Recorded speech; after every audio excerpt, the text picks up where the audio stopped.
Hai teman-teman, Assalamualaikum warahmatullahi wabarakatuh. Perkenalkan, nama saya Tisha Regina Fazira dari Prodi Pendidikan Bahasa Indonesia. Video ini saya buat untuk memenuhi tugas UAS mata kuliah Sejarah Sastra Indonesia. Jadi, jangan lupa like, comment, share, dan subscribe ya teman-teman. Selanjutnya, pada video ini kita akan membahas tentang masa pembebasan sastra Indonesia tahun 1998. Yang pertama, latar belakang lahirnya masa pembebasan sastra. Seiring terjadinya pergeseran kekuasaan politik dari tangan Soeharto ke B.J. Habibie, lalu dari Abdurrahman Wahid kepada Megawati Soekarno Putri, muncul wacana tentang sastrawan angkatan reformasi.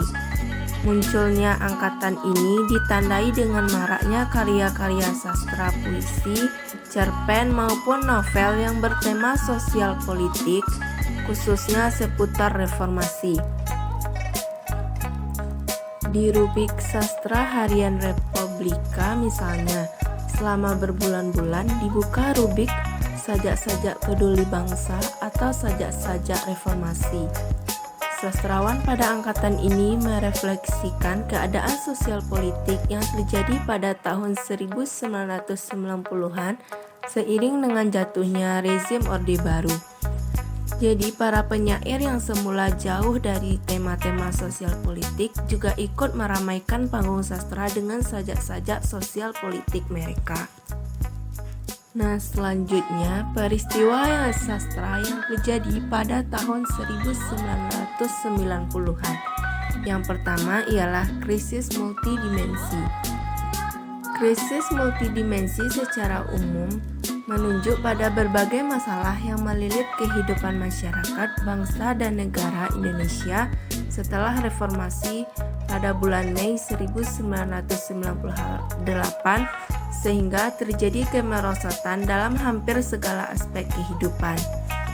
Sumbernya adalah krisis ekonomi dan politik yang terjadi pada sekitar tahun 1998 seperti yang sudah ditulis para ahli dalam puluhan judul buku. Walaupun penerbitan pasang surut, tetapi sastra Indonesia tidak pernah berhenti berdenyut. Di era akhir dekade 1990-an, sastra koran dan majalah tetap semarak, dan hasilnya yang mencolok ialah gundukan-gundukan puisi dari para penyair yang hilang timbul silih berganti. Penerbitan buku puisi di banyak daerah dapat dipandang sebagai cermin perlawanan terhadap hegemoni penerbitan yang sudah mapan di Jakarta. Contohnya Balai Pustaka, Gramedia, Grasindo, Obor Indonesia, Kompas, dan lain-lain. Barangkali dapat dikaitkan juga dengan semangat otonomi daerah yang di sana-sini dipandang berlebihan. Nah, selanjutnya kita akan membahas tentang sastra pembebasan. Istilah sastra pembebasan ini dipergunakan sebagai ancar-ancar bahwa sastra pasca reformasi dapat dianggap sebagai salah satu jalan pembebasan terhadap berbagai kekangan dan pembatasan yang terjadi di akhir Orde Baru. Pemberedelan majalah Tempo, Detik, dan Editor merupakan tanda-tanda pembatasan yang makin menguat sebagai cermin ketakutan pemerintah terhadap pandangan yang berbeda. Semboyan dan slogan pembangunan di awal Orde Baru yang menumbuhkan harapan rakyat untuk memperoleh kehidupan yang lebih baik ternyata sulit tercapai. Jadi wajarlah apabila marak gejala-gejala pembebasan di hampir semua bidang kehidupan, termasuk jagat sastra Indonesia. Nah, selanjutnya kita akan membahas tentang karakteristik karya sastra 1990-an.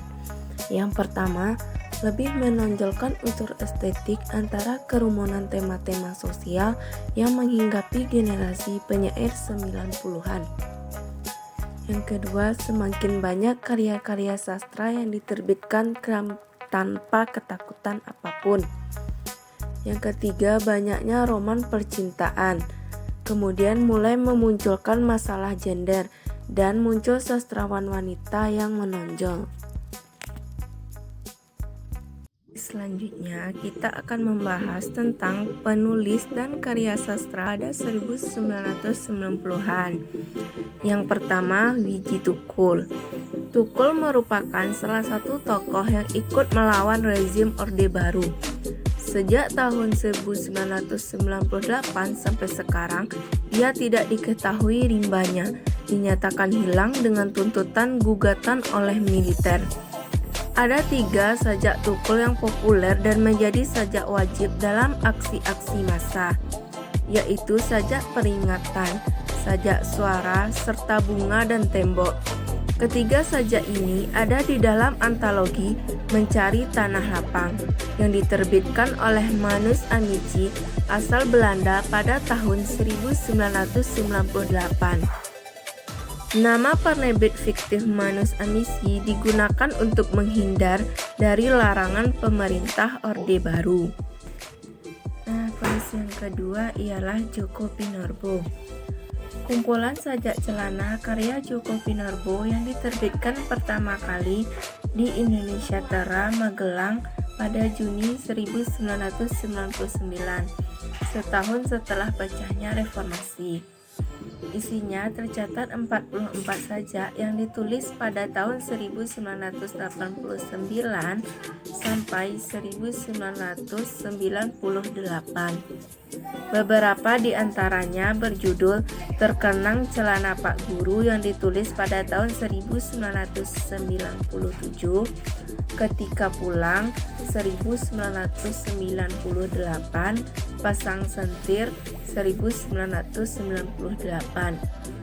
Jumlah itu hanyalah sebagian dari ratusan sajak Djoko Pinurbo yang sudah tersebar di koran majalah. Penulis selanjutnya ialah Triyanto Triwikromo. Karyanya yang terkenal ialah berjudul Ragaula yang berisi kumpulan cerpen Triyanto Triwikromo ini. Ragaula diluncurkan oleh penerbit Ainin pada September 2002 dengan slogan "Perlu melanjutkan tradisi langka".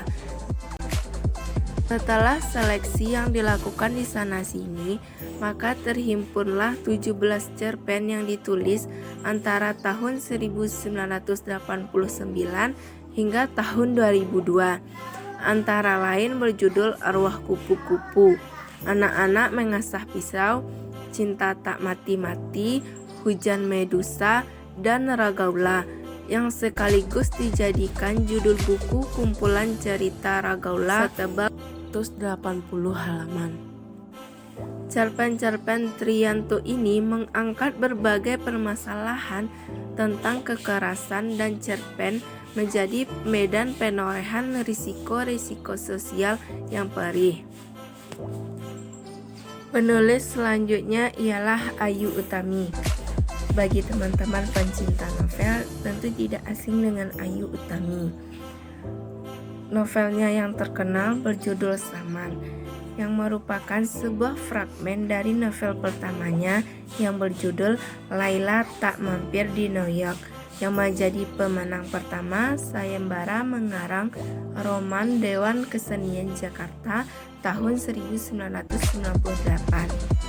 Bukunya ini diterbitkan pertama kali oleh Jurnal Kebudayaan Kalam dan Kepustakaan Populer Gramedia pada April 1998 dan hingga tahun 2001 mengalami cetak ulang ke-17. Nah, lantas apa sih sebenarnya kisah dari novel Saman ini? Jadi, novel mengisahkan tentang seorang mantan pastor yang bernama Saman dan 4 orang wanita yang bersahabat sedari SD sampai mereka dewasa. Wanita tersebut bernama Yasmin, Monika, Sangkuntala, Kokoda, dan Laila. Mereka memandang berbagai masalah kemanusiaan seperti dogma, moral, politik, dan seks dengan sikap kritis masing-masing. Misalnya, moralitas dipandang sebagai sesuatu yang berubah-ubah sesuai dengan waktu dan tempat. Bahkan seks pun ternyata tidak selalu terbingkai oleh lembaga perkawinan.